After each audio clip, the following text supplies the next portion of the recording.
में 2 दिवसीय science conclave जो कि डीएसटी द्वारा जो है स्पॉन्सर्ड है, उसमें 1000 से अधिक छात्र छात्राओं ने पार्टिसिपेट किया है, जो कि गवर्नमेंट स्कूल्स और अपने प्राइवेट स्कूल्स भी हैं।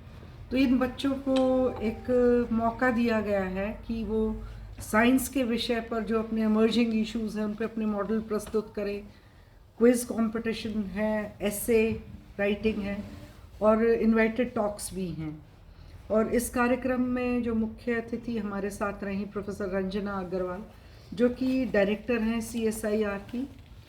और ये जो CSIR है ये भारत सरकार का एक बहुत ही अच्छी पहल है कि जो कि सोसाइटी और साइंस की जो ऑर्गेनाइजेशंस हैं उनको कनेक्ट करवाते हैं, क्योंकि साइंस अगर सेलोज में काम करती है, समाज के तक नहीं पहुंचती है, तो उसका कोई फ़ायदा नहीं होता है। तो मुख्य उद्देश्य जो इस कॉन्क्लेव का है कि ग्रामीण क्षेत्र में बच्चे, पर्टिकुलरली गर्ल्स जो हैं, वो साइंस में अपना करियर बनाएं, क्योंकि हमारी बच्चियां जो हैं एजुकेशन में तो आ गई हैं, परंतु सर्वे ये दिखाते हैं कि जो हायर एजुकेशन में पहुंचते पहुंचते उनकी जो प्रेजेंस है stem, that is science, technology, mathematics और इंजीनियरिंग में थोड़ी कम रहती है।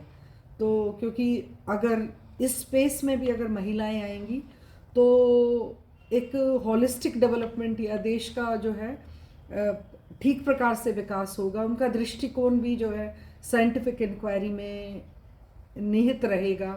इस उद्देश्य से जो है ये 2 दिन का कार्यक्रम किया गया।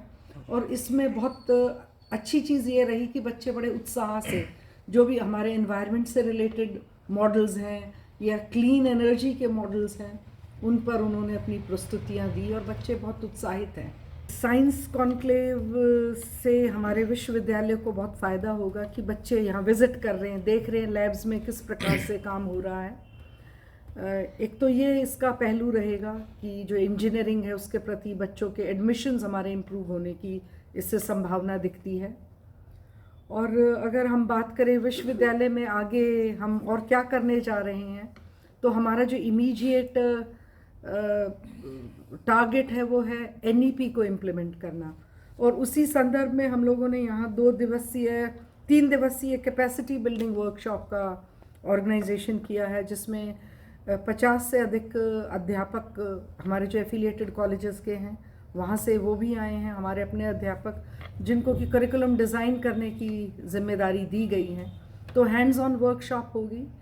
नई शिक्षा नीति के जो माइन्यूट पहलू हैं उन पर हैंड्स ऑन डिटेल्ड डेलिब्रेशंस होंगी और किस प्रकार से करिकुलम को डिज़ाइन करना है और जो है आउटकम बेस्ड लर्निंग कैसे की जाएगी, पैडागॉजी में क्या चेंजेस होंगे, ये सब इस वर्कशॉप का उद्देश्य है, जो कि हमें मदद करेगी नई शिक्षा नीति को सुचारू रूप से और इफ़ेक्टिव इम्प्लीमेंट करने के लिए। जो है ये बहुत अच्छा इनिशिएटिव जो है डीन एकेडमिक अफेयर्स और हमारे बाकी अध्यापकों ने जो है लिया है।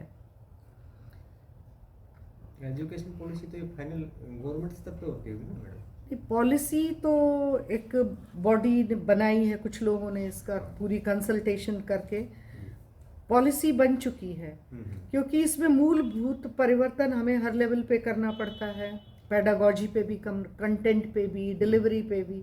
तो उसके लिए जब तक वो उस पर बातचीत ना हो खुले मन से, क्योंकि टीचर एक पर्टिकुलर तरीके से पढ़ाता आ रहा है, अब उनको बच्चों को सोसाइटल कनेक्ट भी देना है, इंटर्नशिप्स के लिए भी तो लेके जाना है। टीचर को ट्रेनिंग दी जाएगी, टीचर्स उस पर बातचीत कर रहे हैं कि इसको सुचारू रूप से कैसे इम्प्लीमेंट करें।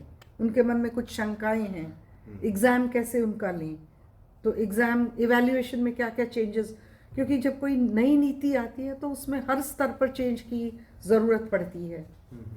तो वो सब इस वर्कशॉप से जो हमारी सरकार ने नई शिक्षा नीति बनाई है उसको इम्प्लीमेंट करने के लिए वर्कशॉप हम लोग अगले शैक्षणिक स्तर से अपने यहाँ कोई शुरू हो जाएगा। हाँ, नए सेक्शन स्तर से बिल्कुल शुरू हो जाएगा। किन विषय में हो पाएगा?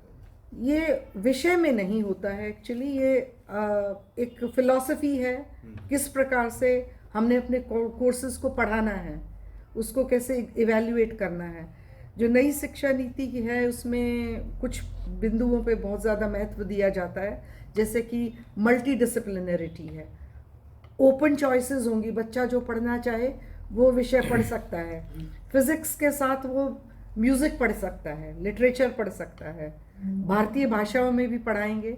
जैसे पहले अंग्रेज़ी पे ज़्यादा जोर रहता था, तो हमारे जो इकोनॉमिक्स हैं या इंजीनियरिंग के विषय हैं, इन सब को भी ये बायलिंगुअल होंगे। हिंदी में भी बच्चे अगर पढ़ना चाहते हैं तो भाषा के अभाव के कारण जो है वो अपने जो सब्जेक्ट्स हैं उनको अपनी मातृभाषा में सीखने के लिए जो है इनकरेज करने का भी नई शिक्षा नीति में प्रावधान है। मतलब हिंदी में रहेंगे, हिंदी में भी अंग्रेजी में भी। देखो, नई शिक्षा नीति का ये नहीं कहता है कि हमें दूसरी भाषाएं नहीं सीखनी है, परंतु अपनी जो हमारी वैल्यूज़ हैं, जो इंडियन नॉलेज सिस्टम है, भारतीय भाषाएं हैं, उनको भी इंटीग्रेट किया गया। समस्या थी कि जो गांव का पानी था वो कैंपस में भर जाता था, तो ऑलमोस्ट 6 महीने पानी भरा रहता था, क्योंकि ग्राउंड वाटर भी ऊपर है। तो हमने सरकार से अनुरोध किया कि जो है ये जो पानी का जो शामड़ी ड्रेन थी ये कैंपस से क्रॉस करती थी, उसका नेचुरल फ्लो वहाँ था, तो सरकार ने जो है इसको हमारी बाउंड्री से बाहर कर दिया है और इसके लिए 10 करोड़ की अनुमति जो सरकार ने अभी जो बजट पास किया है उसमें इरिगेशन डिपार्टमेंट को फ्लड के बजट में इस चीज़ का प्रावधान कर दिया है। उसके लिए भगत फूल सिंह महिला विश्वविद्यालय हरियाणा सरकार का बहुत बहुत धन्यवाद करना चाहेगा कि हमारी जो बिल्डिंग्स पानी से ख़राब हो जाती थी वो अब नहीं होंगी और आगे जो है कैंपस डेवलपमेंट हमारी बड़ी फेज़ मैनर में हमारा करने का विचार है। तो ये एक मुझे लगता है कि एक बहुत बड़ी उपलब्धि है सरकार की, उन्होंने ध्यान दिया इस पे और हमें जो है इसकी जिम्मेदारी ली कि इसको फ्लड के वाटर से बचा के रखेंगे।